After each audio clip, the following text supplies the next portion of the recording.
जय हिंद साथियों, आप सभी का स्वागत करता हूं आप सभी के अपने चैनल टारगेट सिलेक्शन में। साथियों, आरपीएफ कांस्टेबल का जो पेपर चल रहा है, इन पेपर्स को देखते हुए साथियों अब आगामी शिफ्ट में आपसे कैसे सवाल पूछे जा सकते हैं, किस टाइप के सवाल पूछे जा सकते हैं, साथियों आज की इस वीडियो में हम लोग डिस्कस करेंगे। यानी कि किस टाइप के आपसे सवाल अभी तक पूछे गए हैं करंट अफेयर में। तो सबसे पहले करंट अफेयर के सवाल हम लोग देखेंगे टॉप लेवल के, जो आपके एग्जाम में आना ही आना है। उसके अलावा साथियों रीजनिंग देखेंगे, मैथ देखेंगे, जीके देखेंगे। तो जैसे जैसे सवाल आपसे पूछे जा रहे हैं वैसे वैसे साथियों सवाल आज की इस वीडियो में हम लोग देखेंगे। तो अगर आपका पेपर साथियों अभी नहीं हुआ है और आपने इस वीडियो में एंट्री ले ली है तो मैं कहूंगा ये आपकी एंट्री बहुत अच्छी हुई है। अगर आप पेपर पास करना चाहते हैं आसानी के साथ कम समय में, तो इस वीडियो को शुरू से लेकर अंत तक देखिएगा। हर एक सवाल का जवाब आपके मनोमस्तिष्क में साथियों अगर स्टोर है तो ये समझ लीजिएगा आरपीएफ कांस्टेबल की फाइनल लिस्ट में से आपका रोल नंबर साथियों जरूर होगा उसमें। चलिए तो बात करते कह रहे कि 5 दिवसीय जो शहीद उत्सव मनाया गया है ये कहां पर साथियों संपन्न हुआ है। मैं कहूंगा नेपाल देश में संपन्न हुआ। आंसर आपका ऑप्शन नंबर बी होगा। ये क्वेश्चन बहुत इंपॉर्टेंट था। उसके बाद कह रहे कि किस देश ने दुनिया की सबसे तेज ट्रेन का प्रोटोटाइप पेश किया है। तो ये साथियों ये काम चीन ने किया है, यानी कि चीन देश ने दुनिया की सबसे तेज ट्रेन का प्रोटोटाइप पेश किया है। आपसे पूछा जा सकता है। अगला सवाल देखिए भारत की जीडी के ऊपर है।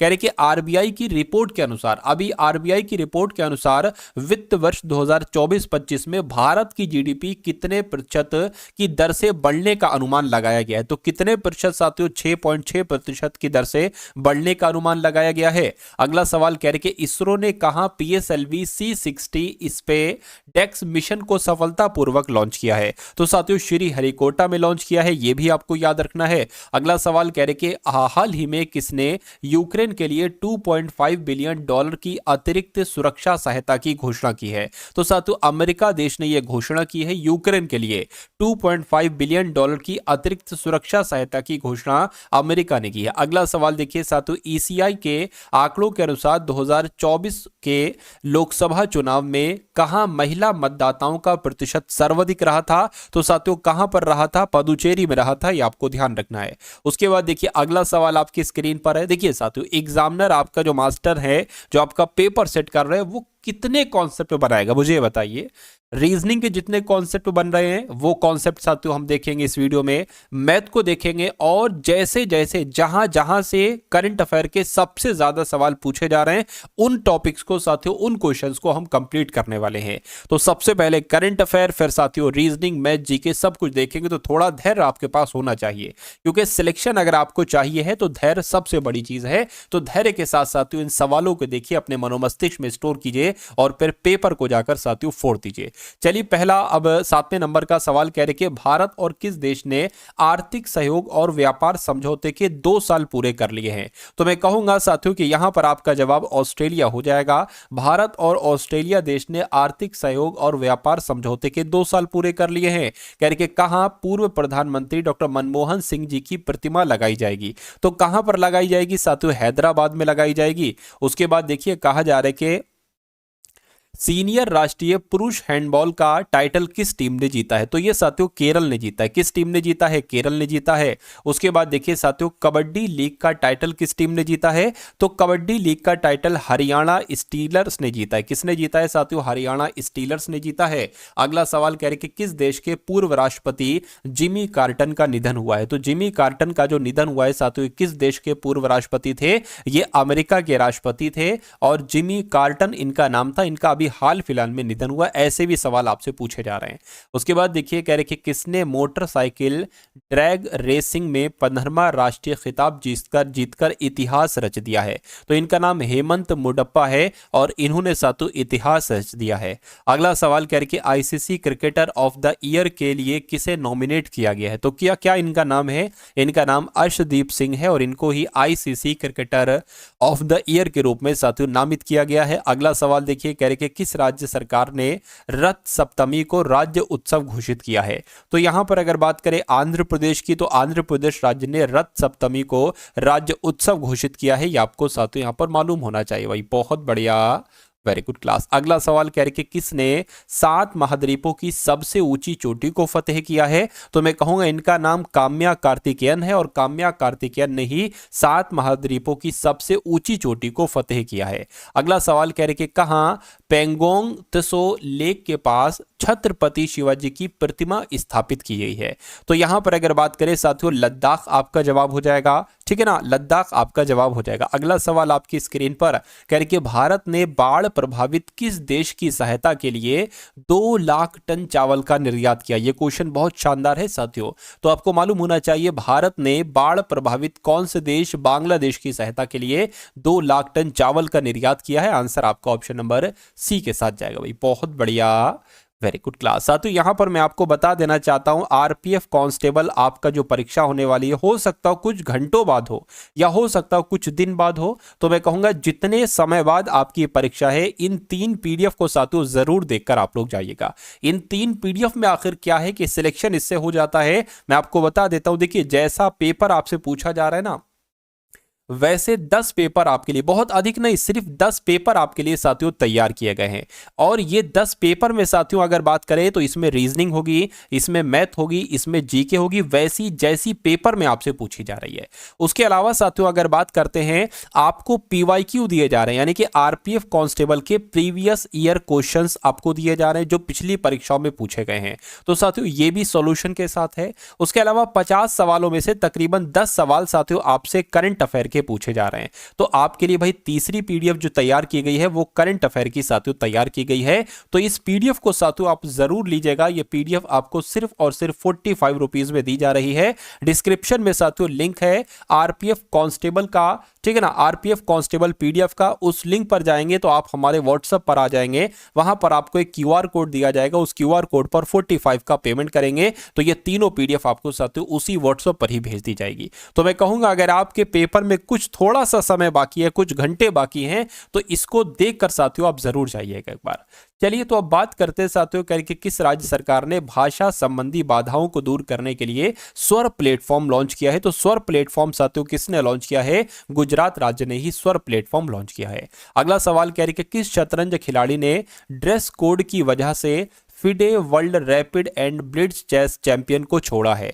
तो किसकी बात चल रही है साथियों? मैग्नस कार्लसन की बात चल रही है। इस सवाल का जवाब आपका ऑप्शन नंबर सी हो जाता है। उसके बाद देखिए कह रहे कि दिलीप शंकर का निधन हुआ है अभी हाल फिलहाल में। ये कौन थे? तो ये एक अभिनेता थे। कौन थे साथियों? ये एक अभिनेता थे।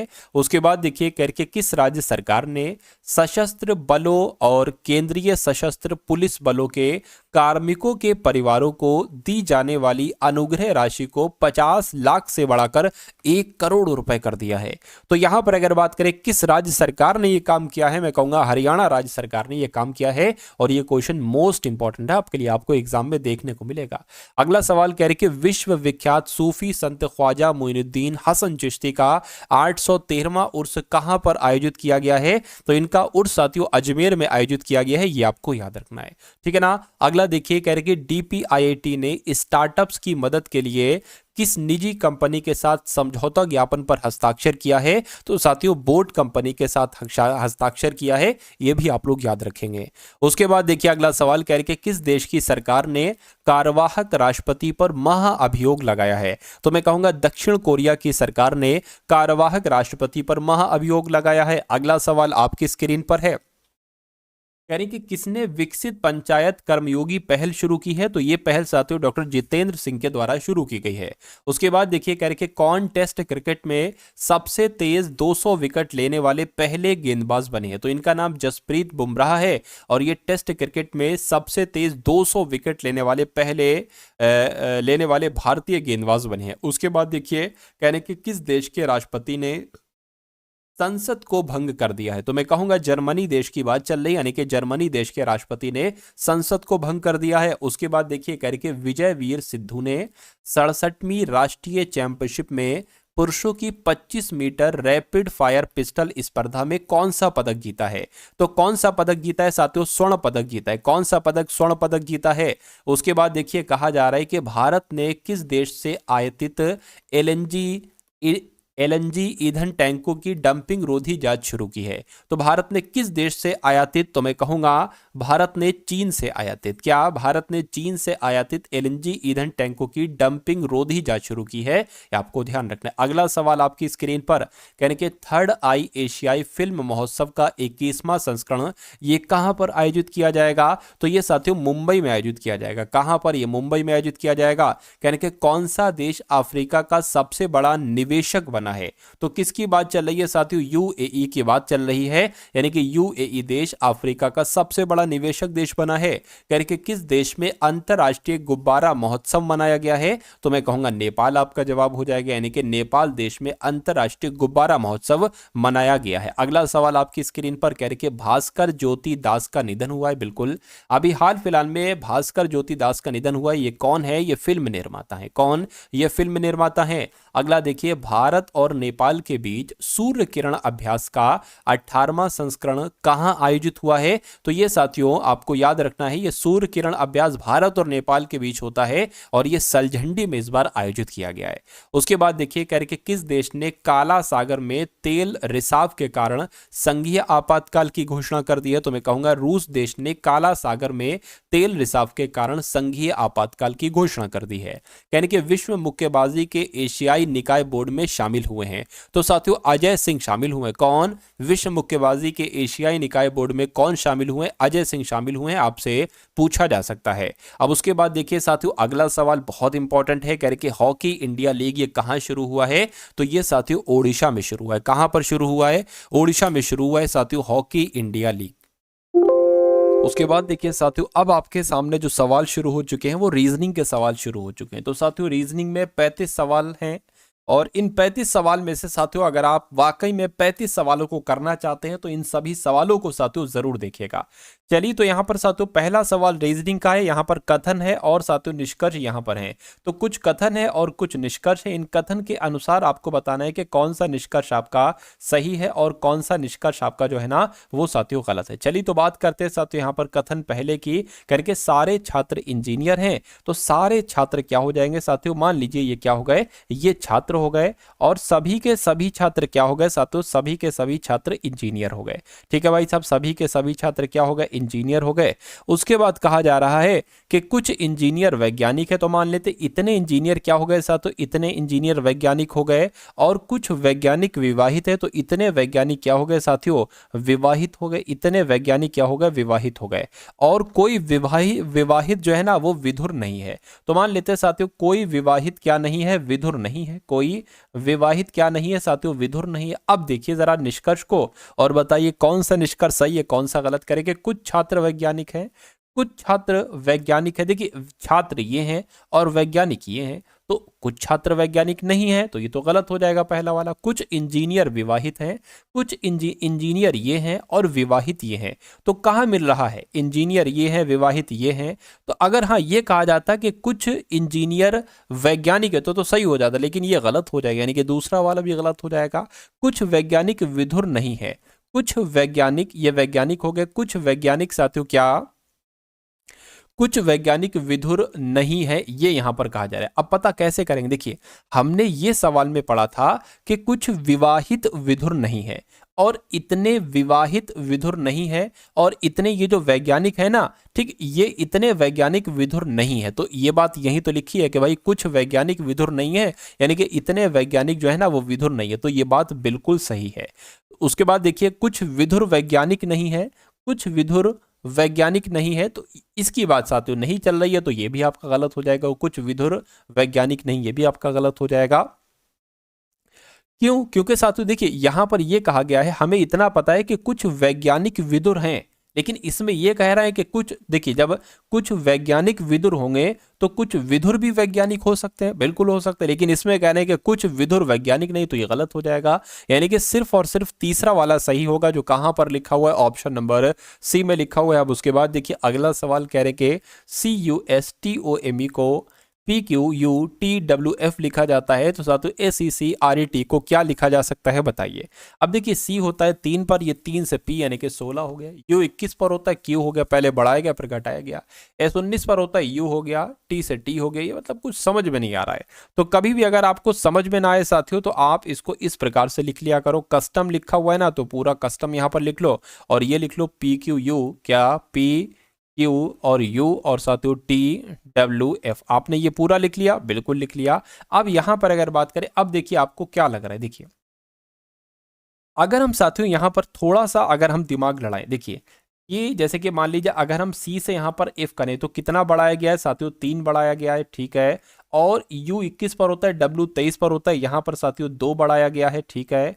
और S 19 पर होता है, T साथियों 20 पर होता है, यानी कि S 19 से 20 हुआ है तो 1 बढ़ाया गया है, ठीक है ना। ये बात क्लियर आई, ठीक है। अब U से यहां पर क्या हुआ है साथियों, सॉरी T से यहाँ पर क्या हुआ है, U हुआ है, यानी कि 1 बढ़ाया गया है। O 15 पर होता है, Q 2 बढ़ाया गया है।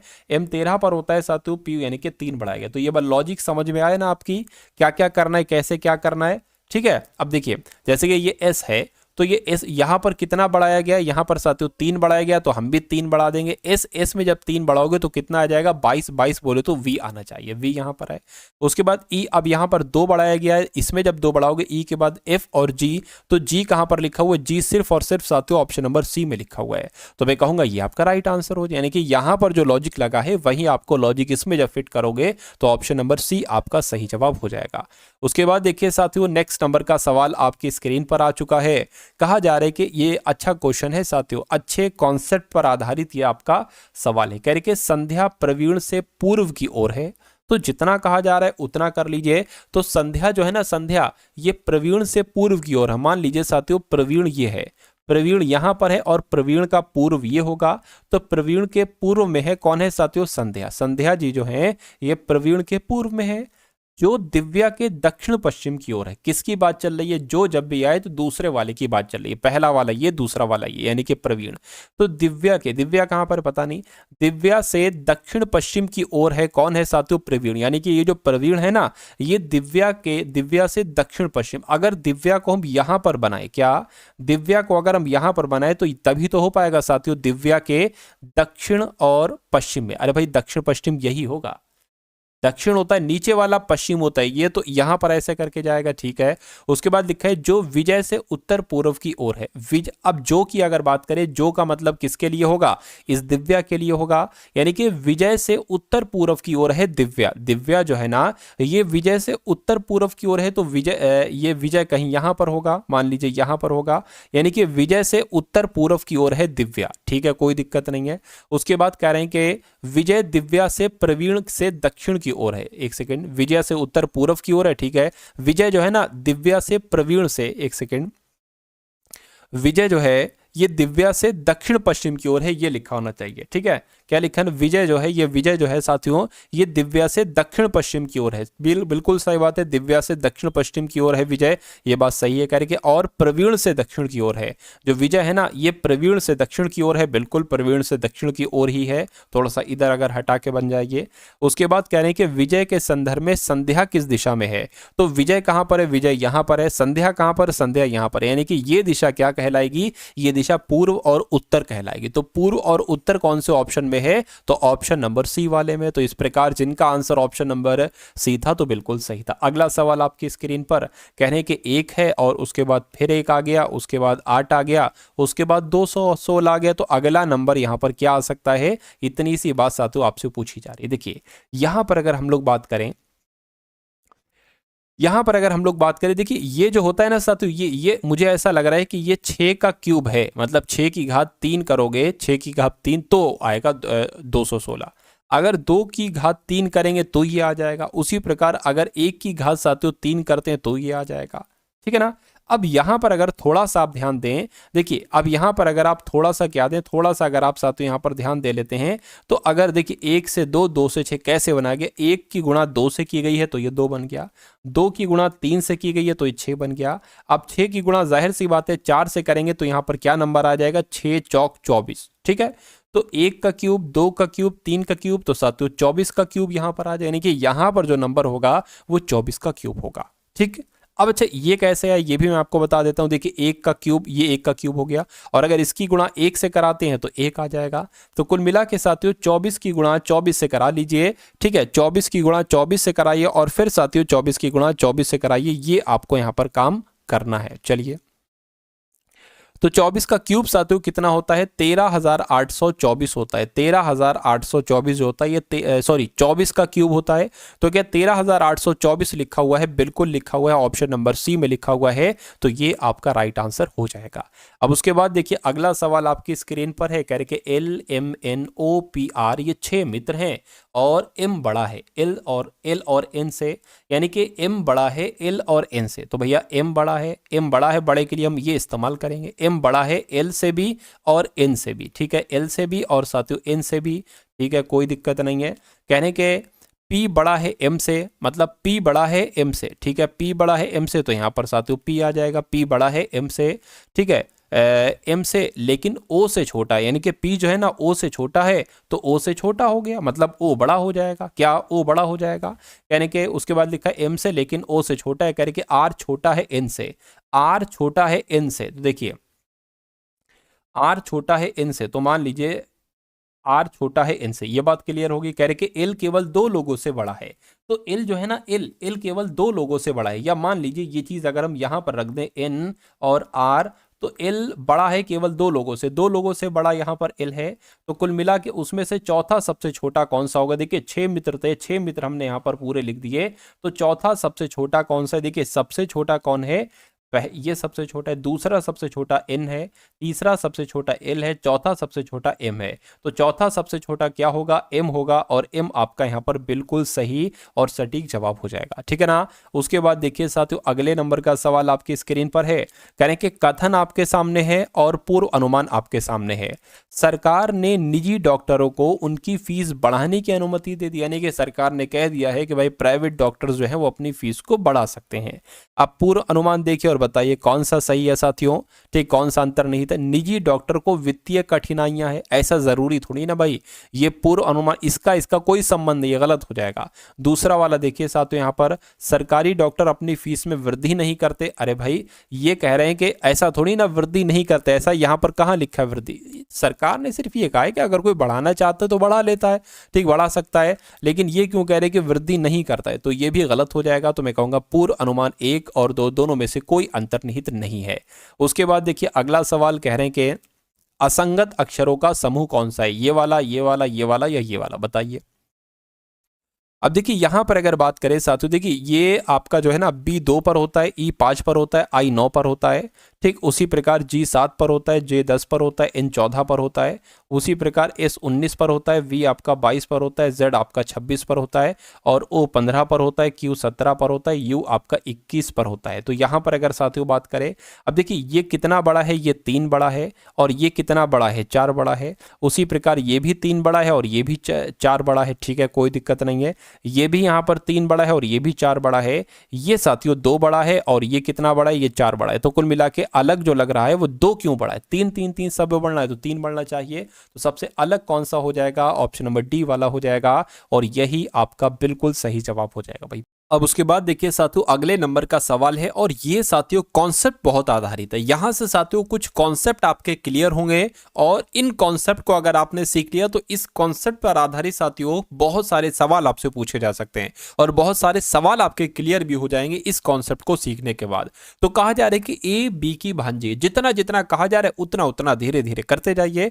तो बी की भांजी, देखिए बी की भांजी का साथियों मतलब क्या है, बी की कोई बहन होगी, मान लीजिए बी की ये बहन है, इस बी की कोई पुत्री होगी, वो कौन है साथियों, वो ए है। यही तो कहा जा रहा है कि बी की भांजी, बी की भांजी ए है, यानी कि बी की बहन की बेटी ए है, ठीक है, कोई दिक्कत नहीं। उसके बाद कह रहे हैं कि जो सी का भाई है, यानी कि अब जो की अगर बात करिए बी के लिए इस्तेमाल किया गया है, ठीक है, ये सी का भाई है, सी का भाई है तो मैं कहूंगा इसी का ही भाई होगा। अरे भाई ये सी का भाई है बी और सी की बेटी है एक ए। उसके बाद कहा जा रहा है कि और एन जो है ना, एन ये डी का दामाद है, एन जो है वो डी का दामाद, इसको अभी छोड़ दीजिए। कहने के जो सी का पिता है। अच्छा, सी का पिता कौन है साथियों? सी का पिता कहा जा रहा है डी है। जो आ गया तो दूसरे वाले के इस्तेमाल होगा, पहला वाला ये, दूसरा वाला ये। तो साथियों सी का पिता कौन है? डी हो गया। तो सी का पिता यहां पर डी हो गया, ये इसको भी सॉल्व कर लीजिए लग गया तो। कह रहे कि एन डी का दामाद है। तो एन जो है ना, एन डी का दामाद है। देखिए ये डी की, ठीक है, डी की बेटी कौन है साथियों? सी है। तो इसका पति कौन हो जाएगा साथियों? एन हो जाएगा। कौन हो जाएगा साथियों? एन हो जाएगा। ये दोनों पति पत्नी, ये उसका बेटा, ये सी का भाई और ये सी का पिता हो जाएगा। ठीक, उसके बाद कह रहे हैं कि डी की केवल एक ही बेटी, डी की केवल एक ही बेटी है और एम डी की सास है। यानी कि डी की सास कौन है? डी की सास की अगर बात करें तो डी की साथियों सास कौन हो जाएगी? डी की सास हो जाएगी एम। यानी कि डी का कोई क्या, डी की अगर बात करें साथियों तो कोई मान लीजिए इनकी पत्नी होगी या पति होंगे, ठीक है, और उनकी मम्मी होंगी। ये इनकी मम्मी कौन है साथियों? यही है एम। ठीक है, तो डी की सास एम हो गई, डी की सास एम हो गई। तो एम का ए से क्या संबंध, यानी कि ए क्या कहेगा एम को? तो ये क्या कहेगा साथियों एम को? मुझे बताइए। देखिए यहां पर अगर बात करें, ये कौन हो गई? जो भी हो गई माता पिता। अब माता पिता मान लीजिए साथियों ये माता है, माता के, ठीक है, माता की एक तरीके से कौन है? माता है। ये मैंने प्लस लिख दिया, शायद ही मम्मी है। तो मम्मी की मम्मी कौन हो गई साथियों? नानी हो गई। ठीक है ना, नानी हो गई। अब ये एक तरीके से नानी के कहीं ना कहीं साथियों क्या हो जाएंगे? तो मैं कहूँ कहीं ना कहीं ये पर नाना एक तरीके से लग जाएंगे, पर नाना पर नानी एक तरीके से लग जाएंगे। तो ए क्या कहेगा एम को? तो पर नानी कहेगा। पर नानी कौन से ऑप्शन में है? ऑप्शन नंबर ए वाले में। तो जिनका आंसर यहाँ पर ऑप्शन नंबर ए था, बिल्कुल सही था। अब उसके बाद देखिए अगला सवाल आपकी स्क्रीन पर है।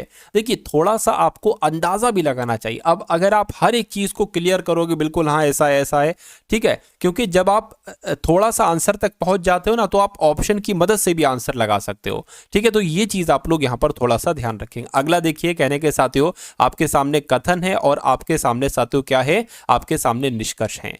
चलिए, तो निष्कर्ष नहीं है तर्क है, बल्कि तर्क एक ये हो गया और तर्क दो ये हो गया। कहने के स्कूलों में धर्म पढ़ाया जाना चाहिए। मैं आपसे पूछता हूं कि स्कूलों में धर्म पढ़ाया जाना चाहिए या नहीं? तो एक तर्क कहता है कि नहीं पढ़ाया जाना चाहिए धर्म को। क्यों? क्योंकि हमारा देश धर्मनिरपेक्ष है। धर्मनिरपेक्ष की अगर बात करें, ठीक है ना, मतलब वो राजनीति हर एक चीज से अलग है धर्म। ठीक है, उसके बाद कहा जा रहा है कि हाँ पढ़ाया जाना चाहिए क्योंकि धर्म की शिक्षा बच्चों में नैतिक मूल्यों को जन्म देती है। ये बात तो बिल्कुल सही हो जाएगी। धर्म इसलिए नहीं पढ़ाना जाना चाहिए क्योंकि धर्म निरपेक्ष है। ये कोई मजबूत तर्क नहीं है, तो ये नहीं है तो ये गलत हो जाएगा। सही आपका सिर्फ और सिर्फ दो वाला होगा। और ऐसा कहां पर लिखा हुआ है? ऐसा आपका ऑप्शन नंबर बी में लिखा हुआ है। अब उसके बाद देखिए साथियों, नेक्स्ट नंबर का सवाल आपकी स्क्रीन पर है। इस सवाल को देखिए साथियों और मुझे बताइए कि आपका इस सवाल का जवाब क्या हो सकता है। अब देखिए ये बहुत टॉप लेवल का सवाल है। कहा जा रहा है कि प्रश्न आपके सामने है। नीचे दिए गए प्रश्न में दो कथन है, कथन एक और कथन दो। यानी कि तय करें कि क्या कथनों में उपलब्ध कराए गए तथ्य प्रश्न का जवाब देने के लिए पर्याप्त हैं। दोनों कथनों को पढ़िए और उत्तर दीजिए। कहा जा रहा है, प्रश्न आपसे क्या पूछा जा रहा है? करके P Q R S T में कौन सा तीसरा सबसे बड़ा है? यानी कि तीसरा सबसे बड़ा आपको बताना है कौन सा है। चलिए कोई दिक्कत नहीं है साथियों। कहने के पी से बड़ा है टी, तो पी से बड़ा टी है तो मैं इतना लिख देता हूं कि भैया पी से बड़ा कौन हो जाएगा? पी से बड़ा टी हो जाएगा। यानी कि पी से बड़ा टी है, जो से बड़ा है। यहां पर कुछ मिसिंग है। यहां पर अगर बात करें साथियों वी आएगा, ठीक है, जो वी से बड़ा है। ठीक है, पी जो है ना, पी से बड़ा है टी, तो भाई पी से बड़ा हमने क्या कर लिया? पी से बड़ा हमने यहां पर पी से बड़ा हमने टी कर लिया। करके जो वी से बड़ा है, जो वी से बड़ा है, यानी कि अब पी की बात चल रही है। पी जो है ना ये वी से बड़ा है, ठीक है, कोई दिक्कत नहीं। अब दूसरा वाला पढ़िए। कहने के क्यू से बड़ा पी है, तो क्यू से बड़ा पी है, तो क्यू से बड़ा पी है, तो एक तरीके से बात करें मान लीजिए क्यू से बड़ा पी हो गया। और कहने कि आर केवल एस से बड़ा है, तो आर केवल एस से बड़ा हो जाएगा भाई साहब। आर केवल साथियों एस से बड़ा हो जाएगा। चलिए कोई दिक्कत नहीं। अब मुझे ये बताइए कि आप इन दोनों कथनों का यूज करके बता सकते हैं कि तीसरा सबसे बड़ा कौन सा होगा? नहीं बता सकते, नहीं बता सकते हैं। तो एक ऐसा ऑप्शन आप ढूंढिए इन चारों ऑप्शन में से जो ये कहता है कि कथन एक और दोनों को पढ़कर भी आप प्रश्न का जवाब नहीं दे सकते हैं। तो ऐसा कहां पर लिखा हुआ है? उत्तर देने के लिए पर्याप्त नहीं है। कथन एक और दो तथ्य मिलाकर प्रश्न का उत्तर देने के लिए पर्याप्त नहीं है। ऑप्शन नंबर ए में लिखा हुआ है। तो ये क्या होगा? ये आपका बिल्कुल बिल्कुल सही जवाब हो जाएगा। ठीक है ना। चलिए अब उसके बाद देखिए साथियों, अगले नंबर का सवाल आपकी स्क्रीन पर है। कहा जा रहा है कि बी एक हवाई अड्डा है जो शहर ए के दक्षिण पश्चिम में है। बहुत अच्छा सवाल है, बहुत शानदार सवाल है साथियों। थोड़ा सा दिमाग लगा के इस सवाल को आप लोग समझने की कोशिश करेंगे, मेरा मानना है अच्छा आपको लगेगा और परीक्षा में ये सवाल आएगा। देखिए कहा क्या जा रहा है साथियों, कहा आपसे ये जा रहा है कि बी एक हवाई अड्डा है जो शहर ए के दक्षिण पश्चिम दिशा में है। ठीक है, दिशा में 4 किलोमीटर की दूरी पर है। तो अगर ए की बात करें, मान लीजिए ए को हम यहां पर मान लेते तो कह रहे कि ए का दक्षिण पश्चिम किधर हो जाएगा, ए का दक्षिण पश्चिम साथियों इस तरफ ही तो हो जाएगा। तो ए के दक्षिण पश्चिम दिशा में बी है, तो बी हो गया, बी एक हवाई अड्डा है। ठीक है, और ये 4 किलोमीटर की दूरी पर है। उसके बाद कह रहे कि शहर सी शहर ए के दक्षिण में है। मतलब शहर ए के दक्षिण की अगर बात करें तो शहर ए का दक्षिण यही तो हो जाएगा। शहर ए के दक्षिण में कौन है, सी है, तो बिल्कुल सी हो जाएगा। तो सी शहर ए के दक्षिण में है और बी शहर के पूर्व में है, यानी कि बी शहर के पूर्व में है, यानी कि सी की बात चल रही है। तो सी जो है ना, एक सेकेंड में थोड़ा सा इसको वैसा बना देता हूं, देखिए।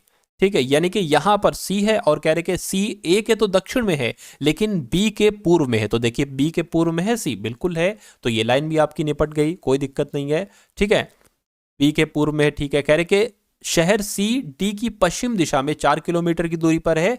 तो डी की पश्चिम, देखिए डी का पश्चिम किधर हो जाएगा, डी का पश्चिम की दिशा में साथियों सी है, तो डी के पश्चिम की दिशा में सी है, बिल्कुल बात सही है। और ये 4 किलोमीटर की दूरी पर है, कोई दिक्कत नहीं। यानी कि डी एक हवाई अड्डा है, डी एक हवाई अड्डा है जो शहर ई के दक्षिण में है। यानी कि ई के दक्षिण में, तो साथियों ये ई के दक्षिण में हमने कर दिया, क्या दिक्कत है। ठीक है, यानी कि 4 किलोमीटर की दूरी पर। ठीक है, 4 किलोमीटर की दूरी पर करके शहर ए के संदर्भ में शहर ई किस दिशा में है। तो शहर ई किस दिशा में, भाई साहब अगर शहर यहां से देखोगे तो ये किस दिशा में हो जाएगी। देखिए उत्तर की दिशा में होगी, नहीं। क्या पश्चिम की दिशा में ये ई है ए से, नहीं। क्या ये साथियों उत्तर पूर्व की दिशा में या दक्षिण, देखिए दक्षिण की तो नहीं हो सकती, हाँ उत्तर पूर्व हो जाएगी। ये उत्तर पूर्व दिशा में साथियों अगर ए से देखें हम ई को, तो इस प्रकार जिनका भी आंसर ऑप्शन नंबर सी के साथ है बिल्कुल सही हो जाएगा। अब अगला सवाल देखिए आपकी स्क्रीन पर है। देखिए साथियों और बताइए राइट आंसर आपका क्या होगा। कह रहे कि दिए गए विकल्पों में से असंगत अक्षरों का साथियों समूह आपको बताना है, यानी कि सबसे अलग लॉजिक साथियों कहां पर लगा है, ये कुल मिला के आपसे यहां पर पूछा जा रहा है। देखिए अब यहां पर अगर साथियों हम लोग बात करते हैं, डब्ल्यू जो है ना वो 23 पर आता है और आर 18 पर आता है, एन 14 पर आता है। उसी प्रकार अगर बी वाले की बात करें तो एक्स 24 पर आता है, टी आपका 20 पर आता है और पी आपका 16 पर आता है। उसी प्रकार अगर हम साथियों वाई की बात करें तो वाई 25 पर आता है, वी आपका 22 पर आता है, एस 19 पर आता है। अगर यहां पर जेड की बात करें तो 26 पर आता है, एक्स आपका 24 पर आता है और वी आपका 22 पर आता है। तो आपको और हमें इतना देखना है कि सबसे अलग लॉजिक कहां पर लगा हुआ है, बताइए। अब देखिए 23 से 18 हुआ है तो -5 हुआ है, 18 से 14 हुआ है तो -4 हुआ है। ठीक है, कोई दिक्कत नहीं। 24 से 20 हुआ है तो -4 हुआ है और 20 से 16 हुआ है तो -4 हुआ है। उसी प्रकार अगर 25 से 22 हुआ है तो -3 हुआ है और 22 से 19 हुआ है तो -3 हुआ है। 26 से 14 हुआ है, 26 से 24 हुआ है तो -2 हुआ है, 24 से 22 हुआ है तो -2 हुआ है। अब यहां पर आप देखिए कि कौन सा सबसे अलग है। देखिए -2 -2 -3 -3 -4 -4, तो यहां पर -5 -5 आना चाहिए था, लेकिन यहां पर तो -5 -4 है। तो सबसे अलग कौन सा हो जाएगा, ऑप्शन नंबर ए वाला हो जाएगा। और ए वाला हो जाएगा तो साथियों यही आपका क्या होगा, यही आपका बिल्कुल सही जवाब हो जाएगा। भाई बहुत बढ़िया, वेरी गुड क्लास। देखिए इस टाइप के भी सवाल साथियों आरपीएफ कांस्टेबल में पूछे जा रहे हैं, तो इस कथन और पूर्व अनुमान वाले सवाल को भी आपको जरूर देखना है। और वीडियो को अगर आपने साथियों लाइक नहीं किया तो रिक्वेस्ट आपसे इतनी है कि वीडियो को आप लोग एक बार लाइक कर दीजिए। चलिए तो इस सवाल का जवाब बताने की कोशिश कीजिए। कहा जा रहा है कि भारतीय नौकरशाह दुनिया में सबसे कम कुशल हैं। भारतीय नौकरशाह जो है ना, ये दुनिया में सबसे कम कुशल हैं, ये आपसे कहा जा रहा है। ठीक है, कह रहे कि पिछले कुछ वर्षों में नौकरशाही के कारण निष्पादन की गुणवत्ता में गिरावट आई है। तो ये तो पूर्व अनुमान नहीं लग रहा है कथन में। भारतीय लोक सेवकों को विश्व का बेहतरीन काम टालने वाला माना जाता है, ये भी सही नहीं है साथियों। तो मैं कहूंगा दोनों गलत हो जाएंगे, यानी कि पूर्व अनुमान 1 और 2 दोनों में से कोई भी अंतर नहीं था, ये इस सवाल का जवाब होगा।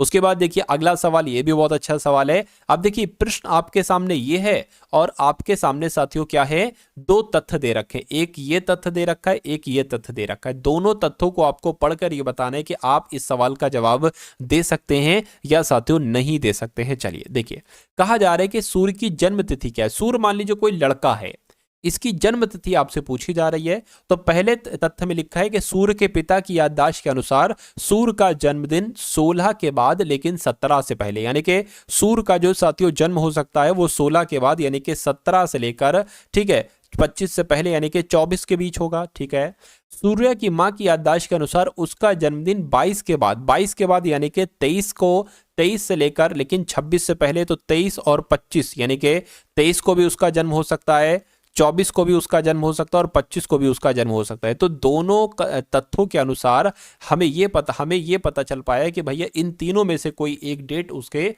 जन्म की तिथि है। लेकिन सही जवाब तक हम थोड़ी ना पहुंच पाए। तो हमारा आंसर क्या होना चाहिए कि कथन 1 और कथन 2 के तथ्य मिलाकर प्रश्न का उत्तर देने के लिए पर्याप्त नहीं है। यह सवाल का आंसर होना चाहिए। बिल्कुल साथियों, यही सवाल का आंसर होना चाहिए, क्योंकि कोई हमें स्पेसिफिक डेट कहां मिली कि 23 को, 24 को, 25 को। ठीक है ना। तो आंसर आपका क्या हो जाएगा साथियों, ऑप्शन नंबर ए हो जाएगा। उसके बाद देखिए अगला सवाल आपकी स्क्रीन पर, कहा जा रहा है कि 178 है और 538 हो जाएगा। उसके बाद 1098 हो जाएगा और उसके बाद आपको बताने के कौन सा नंबर आएगा और उसके बाद 2818 ही आना चाहिए। तो आखिर इस सवाल में क्या लॉजिक लगा, ये थोड़ा सा आप लोग साथियों देखकर मुझे बताइए जरा।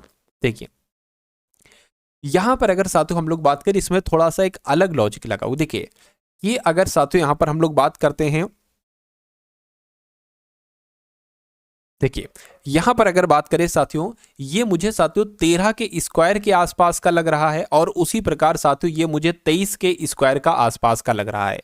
ठीक है ना। किसका साथियों, 23 के स्क्वायर के आसपास का लग रहा है। मतलब 13, 23, अगर 33 के स्क्वायर की अगर हम बात करते हैं साथियों यहां पर, तो 33 का स्क्वायर 189 होता है। तो मुझे ये 33 के स्क्वायर के आसपास का लग रहा है। बस इसमें किसकी कमी है, 9 की कमी है। यानी कि अगर 13 के स्क्वायर जो कि 169 होता है, इसमें 9 जोड़ दिया जाए तो 178 हो जाएगा। बिल्कुल कोई दिक्कत नहीं है। उसी प्रकार 23 का स्क्वायर की अगर बात करें, इसमें साथियों अगर हम 9 जोड़ दें तो कितना हो जाएगा, तो साथियों 538 हो जाएगा। बिल्कुल 538 हो जाएगा।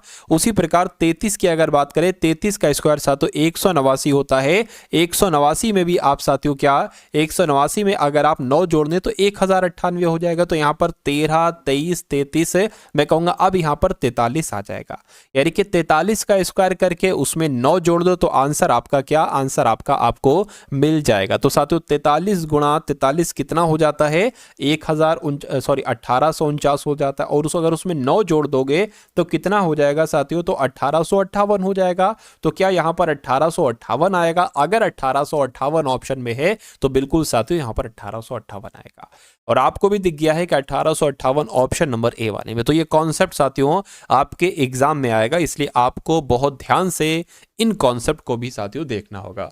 चलिए अब उसके बाद देखिए अगला सवाल आपकी स्क्रीन पर है। कहा जा रहा है कि एक कूट भाषा में स्विंग को यानी कि SWING को PSF लिखा जाता है। तो साथियों SWEAT को क्या लिखा जा सकता है, बताइए। चलिए तो क्या आपका साथियों यहां पर लॉजिक हो सकता है, एक बार मुझे देखने की और बताने की कोशिश कीजिए। बताइए देखिए यहां पर अगर साथियों बात करें, ये आपका 19 पर होता है। कितने पर, देखिए S जो होता है वो 19 पर होता है, W 23 पर होता है, I 9 पर होता है, N 14 पर होता है, G 7 पर होता है, P 16 पर होता है, S 19 पर होता है, F 6 पर होता है, P 16 पर होता है, F 6 पर होता है। ठीक है, तो ये 19 से 16 हो गया यानी कि -3 हो गया है। 23 से 19 हो गया, यहां पर साथियों -4 हुआ है। ठीक है, कोई दिक्कत नहीं। 9 से यहां पर साथियों 6 हो गया है, तो फिर से यहां पर -3 हुआ है। अब 14 से यहां पर 16 हुआ, अब यहां पर +2 हो गया है। और यहां पर 7 से 6 हुआ है, अब यहां पर -1 हुआ। अगर यही लॉजिक हम साथियों इसमें अप्लाई कर दें तो देखिए कि ऑप्शन में से कोई एक ऑप्शन हमें मिलता है। सबसे पहले 3 माइनस करिए तो यहां पर P आ जाएगा। इसमें 3 माइनस करोगे साथियों क्या आ जाएगा, P आ जाएगा। कोई दिक्कत नहीं है। अगर W की अगर साथियों यहां पर बात करते हैं तो W में साथियों अब 4 माइनस करना है, यानी कि W में साथियों जब हम 4 माइनस करेंगे तो कितना आ जाएगा, S आ जाएगा। E में अगर हम साथियों 3 माइनस करेंगे तो यहां पर B आ जाएगा। A में अगर साथियों हम क्या 2 प्लस कर देंगे तो C आ जाएगा। और T में अगर साथियों हम 1 माइनस कर देंगे तो कितना आ जाएगा, S आ जाएगा। यानी कि PSB CS ये कहां पर साथियों लिखा हुआ है, जरा बताइए। PSB, ठीक है, PSB C ये B होगा साथियों। क्या ये B होगा? ठीक है, तो कुल मिला के साथियों आपका आंसर ऑप्शन नंबर बी हो जाएगा। थोड़ा सा टाइपिंग में हो सकता हो गलती होगी। अब उसके बाद देखिए अगला सवाल आपकी स्क्रीन पर, यानी कि उस विकल्प को चुनिए जो दूसरों विकल्पों से भिन्न है। ठीक है ना, यानी कि सबसे अलग जो है ना वो आपको बताना है। सबसे अलग ये वाली आकृति है या ये वाली, ये वाली, ये वाली। आप जब इसको साथियों ध्यान से देखोगे तो आप तीन आकृतियां सेम देखोगे। क्या आकृति? ये जो लाइन है ना ये सर्किल के बाहर निकल रही है, इधर से भी और इधर से भी। इसमें देखिए यहां भी साथियों सर्किल से बाहर निकल रही है, इधर भी और इधर भी, और इधर भी ये सर्किल से बाहर निकल रही है, लेकिन इधर सर्किल से बाहर ना के बराबर नहीं निकल रही है। तो मैं कहूंगा सबसे अलग जो होगा वो ऑप्शन नंबर ए वाला होगा, और यही आपका बिल्कुल करेक्ट आंसर हो जाएगा। नेक्स्ट नंबर का सवाल साथियों आपकी स्क्रीन पर है। इस सवाल को देख लीजिए और साथियों बता दीजिए कि आपका सही जवाब क्या हो सकता है, बताइए। कहा जा रहा है कि मुगिल, नयंक, भुवन, शामिली और रागुल का संबंध एक परिवार से है। मुगिल के पुत्र नयंक के पिता और रागुल के दादा। देखिए ये लाइन बहुत इंपॉर्टेंट है। अगर आप इस लाइन को अच्छे से समझ गए तो ये समझ लीजिए आपने पूरा सवाल कर लिया, बहुत आराम से सवाल आपने कर लिया। लेकिन इस सवाल को, इस लाइन को समझिए, क्या कहा जा रहा है, यानी कि मुगिल के पुत्र। तो साथियों मान लीजिए मुगिल मैंने ये बना लिया, क्या कह रहे हैं कि मुगिल के पुत्र, तो मान लेते हैं साथियों मुगिल के पुत्र ये हो गए। तो कह रहे हैं कि साथियों मुगिल के पुत्र, क्या थोड़ा सा यहां पर वैसे बना देता हूं, हाँ, मुगिल के पुत्र नयंक के पिता। ठीक है, मतलब जो मुगिल के पुत्र है ना वो क्या है, वो नयंक के पिता है। तो साथियों नयंक के पिता हो गए। जो मुगिल के पुत्र है ना वो नयंक के पिता हो गए। उसके बाद कहा जा रहा है और रागुल के दादा हैं। रागुल के दादा हैं तो मतलब साथियों रागुल यहां पर आएगा, रागुल यहां पर आएगा। ठीक है ना, मुगिल का जो पुत्र है ना वो नयंक का तो पिता है लेकिन रागुल का दादा है, तो भाई रागुल का दादा होगा, यानी कि रागुल के पिता के नयंक, रागुल के पिता नयंक, नयंक के पिता ये हो जाएंगे। तो ये हमें देखना है कि कौन है आखिर ये। कहा जा रहा है कि शामिली जो है ना ये नयंक की पुत्री है। तो नयंक की अगर बात करें साथियों, देखिए नयंक का एक तो पुत्र रागुल हो गया और एक पुत्री कौन होगी साथियों, शामिली हो गई। ठीक है, शामिली हो गई, यानी कि ये दोनों आपस में भाई बहन हो गए। ये पुत्री हो गई, ये साथियों पुत्र हो गए। और कहा जा रहा है कि भुवन की बहन है। ठीक है ना, यानी कि जो शामिली है, शामिली नयंक की पुत्री है और भुवन की बहन है। तो साथियों भुवन की बहन है, भुवन की बहन है शामिली, मतलब ये तीन भाई बहन हैं आपस में।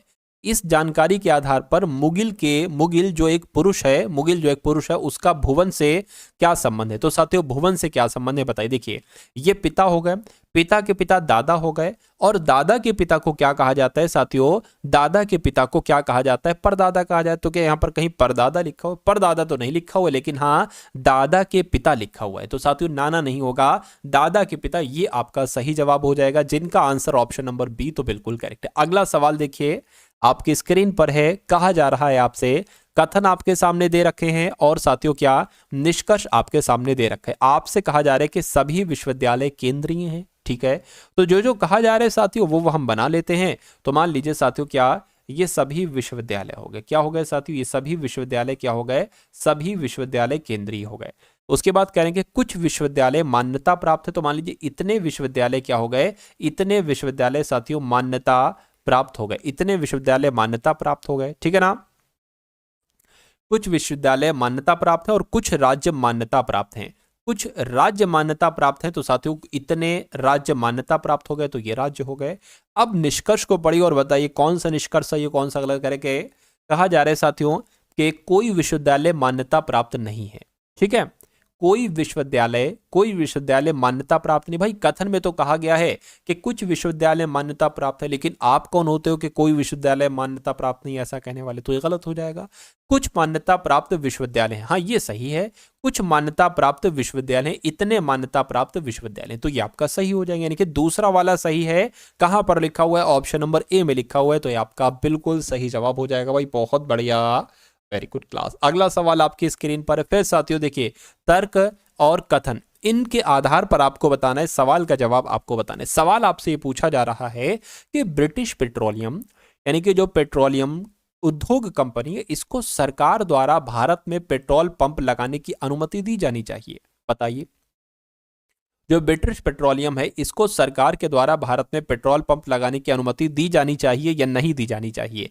तो एक बंदा कह रहा है कि हाँ भैया दे देनी जानी चाहिए, क्यों? क्योंकि इससे भारतीयों के लिए रोजगार के अवसर पैदा होंगे। ये बात तो सही है, अगर वो अपने कर्मचारी लोग थोड़ी ना लाएंगे, यहाँ पेट्रोलियम उद्योग कंपनी खोल दी जाएगी लेकिन कर्मचारी तो यहीं के होंगे, तो ये बात तो बिल्कुल सही, रोजगार के अवसर बढ़ेंगे।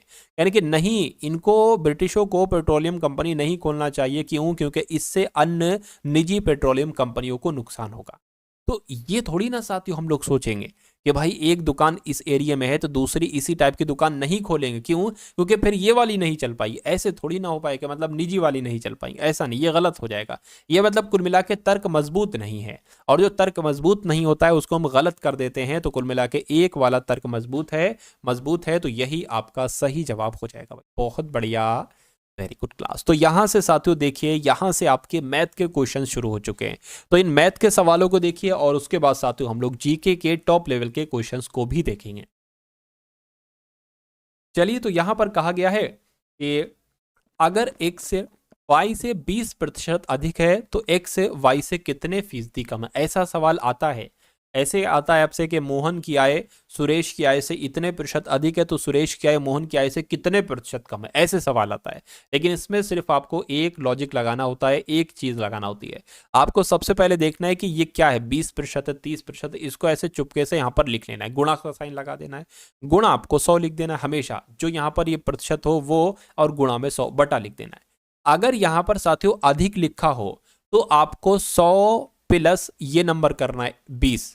अगर यहां पर कम लिखा हो तो साथियों आपको करना है 100 माइनस और ये नंबर करना है। तो साथियों प्लस लिखा है और हमेशा ये 100 आएगा, ठीक, यहां पर भी 100 आएगा। तो ये कितना हो जाएगा साथियों, 2000 हो जाएगा ऊपर, नीचे 120 हो जाएगा। इसको जरा कैलकुलेट कीजिए, 0 से 0 हो गया, 2 से कट करेंगे तो 6 आ जाएगा, ऊपर 100 आ जाएगा, फिर से कट करेंगे तो 50/3 आ जाएगा, और कट करेंगे तो 3 एकम 3, 3 छंग 18, ठीक है, 16 पॉइंट करके कुछ आंसर आएगा। 16 पॉइंट करके आंसर कहां पर लिखा हुआ है? ऑप्शन नंबर बी में लिखा हुआ है। तो जिनका आंसर ऑप्शन नंबर बी था तो बिल्कुल सही था। अब अगला सवाल आपकी स्क्रीन पर है। इस सवाल को साथियों आप लोग देख लीजिए और बता दीजिए कि सही जवाब आपका क्या हो सकता है।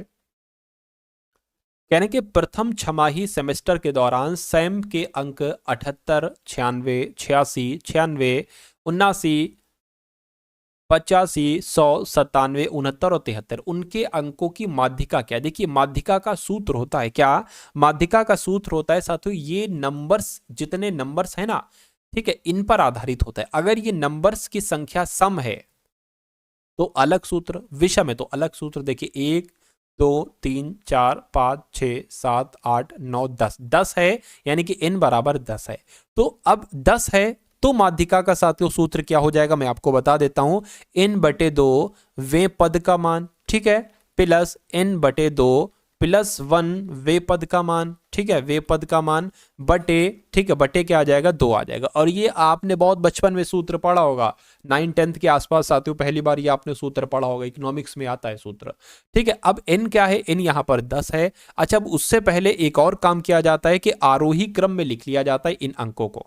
तो इन अंकों को अगर आरोही क्रम में लिखे तो इसमें से सबसे छोटा क्या है साथियों, 69 सबसे छोटा है, ठीक है, 69 हो गया। उसके बाद साथियों 73 आ जाएगा, उससे बड़ा क्या है, 78 है, और फिर साथियों 79 है, उसके बाद 85 है, और फिर साथियों 86 हो जाएगा, फिर 96 2 बार है, ठीक है ना, 96 आपका 2 बार हो जाएगा। चलिए, उसके बाद 97 और फिर क्या बचा साथियों, 100 बचा। तो ये हो गया। अब n/2, n की जगह पर 10 आ जाएगा तो 10/2 5 हो जाएगा, यानी कि 5वें पद का मान लिखना है आपको, 5वें पद का मान, और प्लस n/2 5 हो जाएगा, 5 प्लस 1 6, यानी कि 6वें पद का मान आपको लिखना है। बटे में क्या आ जाएगा, बटे में 2 आ जाएगा। 5वें पद का मान पता क्या है, 1 2 3 4 5, 5वें पद का मान है 85, तो 85 आ जाएगा, प्लस 6ठे पद का मान क्या है, 1 2 3 4 5 6, 86 है, और बटे 2 आ जाएगी। इनको जरा कैलकुलेट कीजिए, 6 और 5 11, और यहाँ पर साथियों 17/2 आ जाएगा, 2 8 16 हो जाएगा, और साथियों 2 पंजे 10 हो जाएगा, पॉइंट लग के 2 पंजे 10 हो जाएगा। तो 85.5 आंसर कहाँ पर है, ऑप्शन नंबर बी में है। तो ये क्या होगा, ये आपका बिल्कुल सही जवाब हो जाएगा। उसके बाद देखिए साथियों, अगला सवाल आपकी स्क्रीन पर है। यहाँ साथियों 2-4 क्वेश्चन है, 2-4 क्वेश्चन के बाद उसके बाद हम लोग जीएस के सवाल देखेंगे। साथियों यहाँ पर अगर बात करें, कहा जा रहा है कि 3 रुपए 20 पैसे प्रति किलोग्राम की टेल्कम पाउडर ए को 2 रुपए 90 पैसे प्रति किलोग्राम के टेल्कम पाउडर बी के साथ किस अनुपात में मिलाया जाए। किस अनुपात में मिलाया जाए कि ताकि मिश्रण की लागत 3 रुपए 8 पैसे प्रति ग्राम हो जाए। तो अगर कभी भी इस टाइप का सवाल पूछा जाए, एक राशि ये दी जाए, एक राशि ये दी जाए, ठीक है ना, और एक ये दी जाए और अनुपात आपसे पूछा जाए, तो आप इस सवाल को सातों कैसे करेंगे। देखिए, सबसे पहले ये 3 रुपए 20 पैसे ना, तो साथियों 3 रुपए 20 पैसे मान लीजिए 320 पैसे हो गए, ठीक। और ये कितना है, 2 रुपए 90 पैसे, यानी कि 290 पैसे हो गए, कोई दिक्कत नहीं है। अब करेंगे इसको साथियों, इतने रुपए प्रति किलोग्राम हो जाए, यानी कि 3 रुपए 8 पैसे, तो साथियों 3 रुपए 8 पैसे यानी कि 308 पैसे हो गए ये। अब इनको किस अनुपात में मिलाया जाए, तो इनका डिफरेंस आपको निकालना है, ठीक है ना। इनका डिफरेंस साथियों आप कैसे निकालेंगे, 320 में से 308 जाएगा तो 12 बचेगा, और 308 में से 290 जाएगा तो साथियों 18 बचेगा। तो इसको 6 से कट करोगे, 6 3 18 और 6 दूना 12, तो 3:2 आपका कहां पर लिखा हुआ, ऑप्शन नंबर सी में लिखा हुआ है। तो साथियों 3 रुपए 20 पैसे प्रति किलोग्राम की टेलकम पाउडर को 2 रुपए 90 पैसे प्रति किलोग्राम के टेलकम पाउडर बी के साथ किस अनुपात में मिलाया जाए, तो 3:2 के अनुपात में मिलाया जाए कि मिश्रण की लागत 3 रुपए 8 पैसे हो जाए। अब उसके बाद देखिए साथियों, एक अगला सवाल और एक अगला नया कॉन्सेप्ट आपके स्क्रीन पर कह रहे कि रोजाना 3 घंटे अध्ययन करके एक छात्र अपना सबक 20 दिन में सीख सकता है। अगर वो रोजाना 4 घंटे अध्ययन करे तो वो सबक साथियों कितने दिन में सीख पाएगा। अगर इस टाइप का कोई भी सवाल आपसे पूछा जाए तो देखिए, 3 घंटे अध्ययन करता है तो 20 दिन में वो काम कर पाता, ऐसे भी कर सकते हैं। 3 घंटे स्टडी करता है तो 20 दिन लग जाते हैं उस सबक को याद करने में। तो 4 घंटे अगर स्टडी करे तो कितने दिन लग जाएंगे, मैं कहूंगा x दिन लग जाएंगे। इसको साथियों कैलकुलेट कर लो, 3 × 20 कितना हो जाएगा, 3 × 20 ये 4 नीचे आ जाएगा, बराबर आपका x आ जाएगा, 4×5 = 20 हो जाएगा, 5×3 = 15, यानी कि x बराबर साथियों मैं कहूंगा 15 दिन में वो अपना, अगर 4 घंटे अध्ययन करता है तो 15 दिन में साथियों वो अपना सबक याद कर लेगा। और ये कहां पर लिखा हुआ है, ऑप्शन नंबर सी में लिखा हुआ। अगला सवाल देखिए, यानी कि निम्नलिखित संख्याओं में कौन सी संख्या ऋण संख्या है। ऋण संख्या की अगर साथियों बात करते हैं, ऋण संख्या आपसे पूछी जा रही। देखिए, अगर बात करें ऋण संख्या, कौन सी संख्या है साथियों ऋण संख्या। देखिए, अगर हम 27 की बात करते हैं तो 27 1 से कट जाएगा, 1 से विभाजित। वैसे तो 1 से तो ये सारे ही नंबर विभाजित हैं। उसके अलावा साथियों ये 3 से भी विभाजित है, 3 निम 27, ठीक है। 9 से भी विभाजित है, 9 3 27, ठीक है ना। और उसके अलावा अगर बात करें 27 से तो विभाजित ही है। ऋण संख्याएं कहीं ना कहीं वो होती हैं जो 1 से विभाजित होती हैं और जो खुद से विभाजित होती हैं, ठीक है ना। तो 51 की अगर बात करें, ये 1 से तो है, ये 3 से भी विभाजित है और ये 51 से भी विभाजित है, ठीक है। उसी प्रकार साथियों उसी प्रकार अगर इसकी बात करें तो 1 से है, ये भी 3 से है साथियों, और 13 से भी है ये, और 39 से तो है। इसकी अगर बात करें, ये 1 से है और ये सिर्फ 47 से है, तो मैं कहूंगा ये संख्या क्या हो जाएगी, ऋण संख्या हो जाएगी, और यही आपका बिल्कुल सही जवाब हो जाएगा। उसके बाद देखिए अगला सवाल, यहां पर अगर बात करें, कहा जा रहा है साथियों आपसे, देखिए इसके बाद साथियों हम लोग जीके के सवाल देखेंगे, ठीक है। जिस टाइप के सवाल आपके एग्जाम में आ रहे हैं वैसे सवाल हम लोग देखेंगे जीके के। यहां पर इसको देख लीजिए, यानी कि एवलिन ने 3 किस्मों के समान संख्या में कंगन खरीदी जिनकी कीमत प्रति नग 30 रुपए 35 रुपए 65 रुपए है। उन्होंने सभी कंगन के लिए कुल 1690 रुपए दिए हैं। उन्होंने प्रत्येक प्रकार की कितनी कंगने खरीदी, ये कुल मिला के आपसे पूछा। देखिए, इसको हम ऐसे कर सकते हैं साथियों, 30x, ठीक है। और जैसे मान लीजिए प्रत्येक प्रकार की कंगन की संख्या पूछी गई, तो प्रत्येक प्रकार की कंगन की संख्या मान लीजिए x है, तो इसको हम 30x कर देंगे, 30x + 35x। उसके बाद साथियों 65x बराबर कितना दे रखा है, इन सब का कीमत की अगर बात करेंगे तो 1690 रुपए दे रखा है। अब इनको साथियों प्लस कर लो आप, ठीक है। 35 और ये कितना हो जाएंगे, 65 हो जाएंगे, 65 और 65 साथियों 130 आ जाएंगे, यानी कि 130 बराबर कितना हो जाएगा, 1690 हो जाएगा। उसी प्रकार x बराबर कितना हो जाएगा, 1690 बटे 130 हो जाएगा, 0 से 0 कैंसिल हो जाएगा, 13 से 69 कट करोगे तो 13 ही आ जाएगा, यानी कि x बराबर कितना आ जाएगा साथियों, 13 आ जाएगा।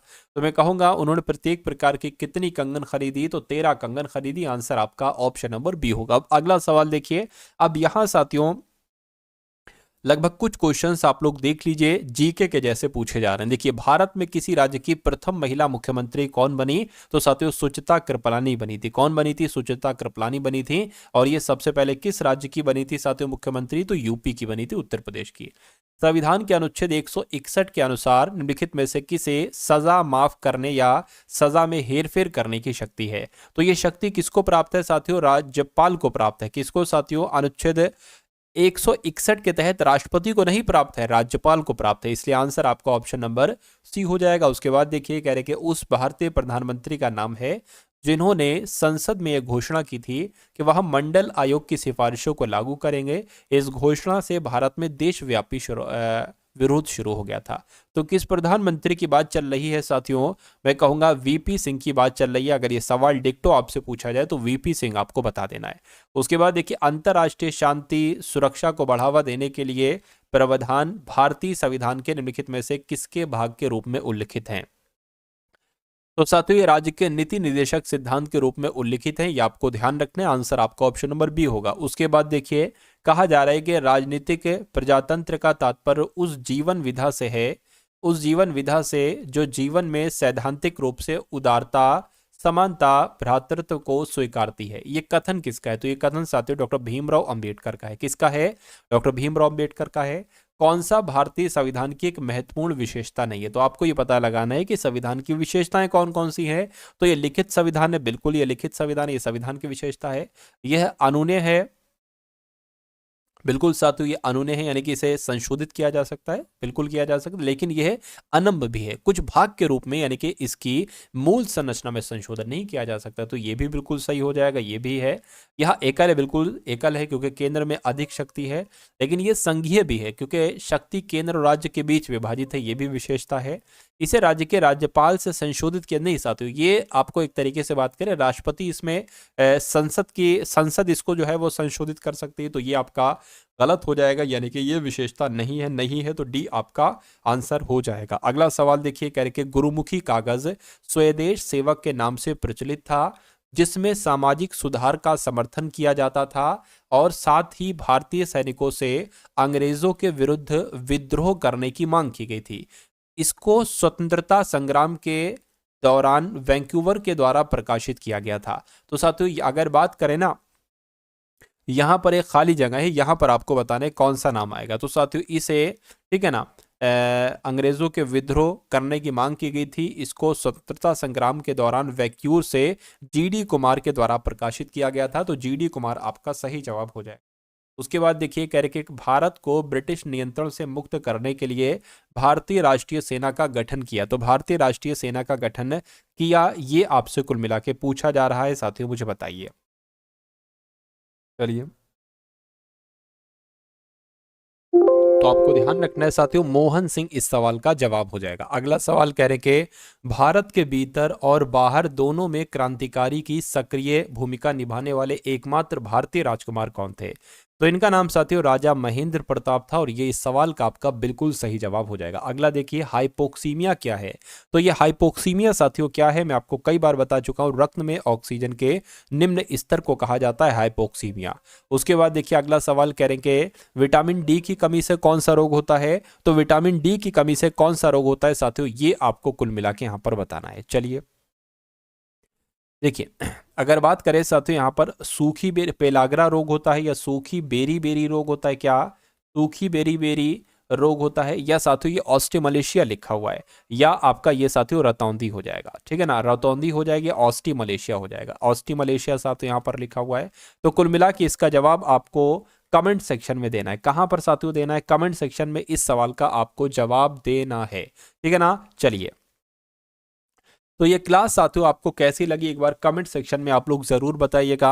उसके अलावा साथियों इसी वीडियो में मैंने आपको बताया था कि अगर आप लोग साथियों अगर आप लोग साथियों आरपीएफ कांस्टेबल की पीडीएफ लेना चाहते हैं, देखिए अगर आप चाहते हैं कि आपका सिलेक्शन हो जाए लेकिन आपकी तैयारी तगड़ी नहीं हो पाई है, तो इन 3 पीडीएफ को साथियों आप लोग पढ़ कर जाइएगा। पेपर आपका मेरे हिसाब से पास हो जाना चाहिए, क्योंकि जैसा पेपर आपसे पूछा जा रहा है, जैसी शिफ्टों में क्वेश्चंस आ रहे हैं, तो वैसे आपको साथियों 120 क्वेश्चंस के 10 पेपर्स दिए जा रहे हैं। क्या साथियों, 10 एक्सपेक्टेड मॉडल पेपर दिए जा रहे हैं और सोल्यूशन के साथ दिए जा रहे हैं। इस मॉडल पेपर में साथियों 35 क्वेश्चन रीजनिंग के होंगे, ठीक है, जैसे सवाल पूछे जा रहे हैं, 35 सवाल मैथ के होंगे और साथियों 50 सवाल जीके के होंगे। ऐसा एक सेट, ऐसे 10 सेट आपको दिए जा रहे हैं। उसके अलावा साथियों यहां से तो मैक्सिमम क्वेश्चंस फंसेंगे, लेकिन अगर एग्जामिनर का मन ये बन गया कि भैया आरपीएफ कांस्टेबल के प्रीवियस ईयर पेपर से भी साथियों क्वेश्चंस निकालना है, तो इनका भी साथियों सॉल्यूशन आपके लिए तैयार कर दिया गया है। उसके अलावा देखिए करंट अफेयर के तकरीबन 10 सवाल आपसे पूछे जा रहे हैं, तो करंट अफेयर के लिए आपको कुछ क्वेश्चंस दिए जा रहे हैं ये तीसरी पीडीएफ में। इन अगर करंट अफेयर के सवालों को आप देख लेते हैं तो मैं कहूंगा यहां से कुछ नहीं तो 7 से 8 सवाल आपके आ जाना चाहिए।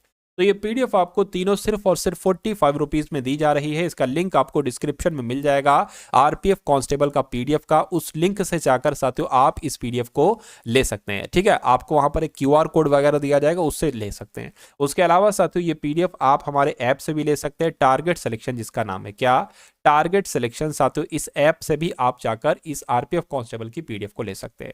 तो इस वीडियो को लाइक कीजिएगा, वीडियो को अगर चैनल पर नए हैं तो चैनल को साथियों सब्सक्राइब जरूर कर दीजिएगा।